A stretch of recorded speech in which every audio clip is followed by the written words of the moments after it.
All right, today we're jumping into something that sounds straight out of science fiction, but it's happening right now. We're talking about building our future, not here on Earth, but way up in orbit. Seriously, just think about that for a second. What if our next big factory wasn't in some industrial park, but was actually floating in orbit? It sounds wild, right? But this isn't just a daydream anymore. It's a real shift in how we think about everything: exploration, construction, you name it. So there's a name for this whole idea: in-space manufacturing, or ISM for short. And the concept is actually pretty simple. It's all about making stuff where you need it, which, in this case, is in space. We're literally talking about taking the factory floor and launching it into the stars. Okay, so here's how we're going to break it down. First, we'll get into the why. Then we'll look at the cool tech involved. After that, we'll tackle the big hurdles. And finally, we'll talk about what this means for all of us. All right, section 1, the big question. Why on earth would we do this? I mean, it sounds incredibly complicated, right? Well, the truth is, it solves some of the biggest headaches that come with space travel. You know, launching anything from Earth costs a fortune. I mean, every single kilogram is astronomically expensive. But in-space manufacturing totally flips that on its head. Instead of packing up huge, heavy, pre-built stuff and a million spare parts just in case, what if we just launched the basic ingredients? Then we could make whatever we need, right when we need it. Think about it. That slashes launch costs, creates way less waste, and gives astronauts the power to fix or even invent things on the spot. It's a game changer. Okay, so how is this even possible? Let's dive into the toolbox that makes it all happen. And trust me, we're talking about way more than just hammers and wrenches. This is a whole new way of thinking about building things. So the absolute star of the show here is something you've definitely heard of: additive manufacturing, better known as 3D printing. It's just perfect for space. You take a digital file, hit print, and it builds a real, physical object, one super thin layer at a time. Need a specific wrench or a replacement part? No problem. You can just print one. But here's a cool thing you might not know. 3D printing isn't just one single process. There are a bunch of different ways to do it. You've got things like powder bed fusion, which can print with metal. Super useful, right? But it also creates a huge problem. Imagine trying to control tiny flammable metal dust particles floating around everywhere in zero gravity. Yeah, not ideal. So every single one of these methods has its own set of puzzles that engineers have to solve to make it work in space. And the tech is always evolving. Think of it this way.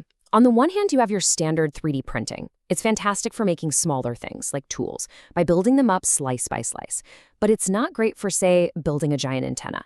That's where this new idea comes in, called DREP. This is wild. Instead of layers, a robot arm just draws the object in 3D space with a special resin. And the best part?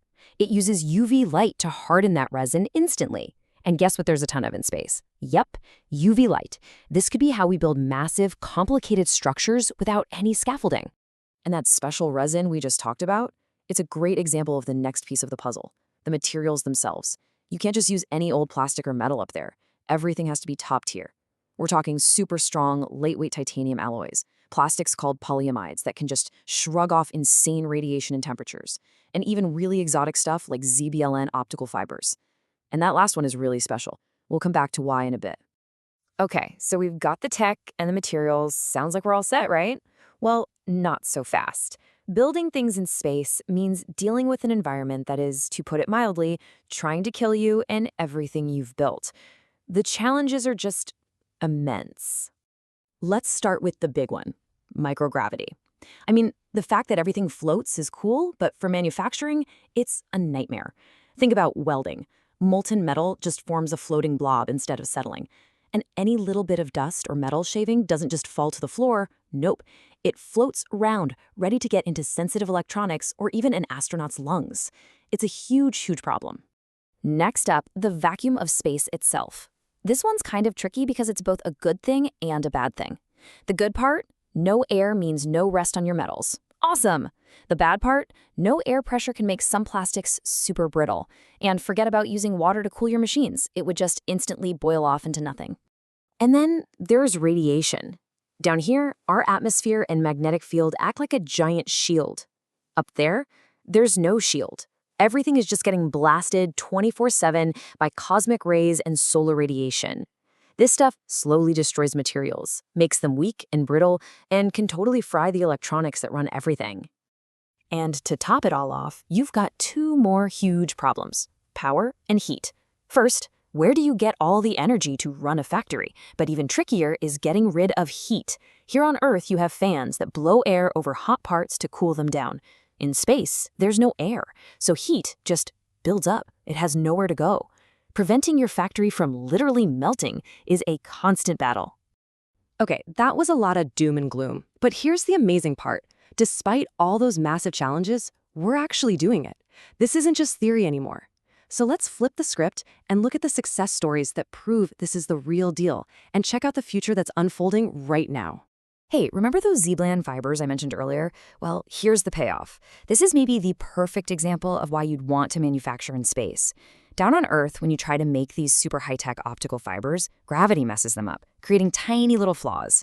But in microgravity on the International Space Station, they come out practically perfect. And that means they can transmit data way, way faster than anything we can make on the ground.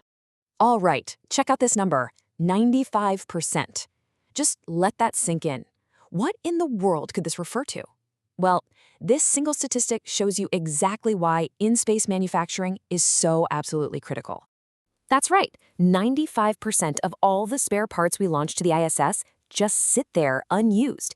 It's an unbelievable waste of launch weight, space, and money. But there's a solution, and it's called the refabricator. This thing is brilliant. It's basically a recycler for space. It takes older broken plastic parts, grinds them up, and melts them back down into new filament for the 3D printer. It is sustainability in orbit. So this is clearly more than just a cool science project, right? There is some serious business potential here. And this number, $13 billion, well, that's where things get really interesting. That's the projection for the global space and aerospace market by 2028. We are talking about a multi-billion-dollar industry. This isn't some tiny niche anymore.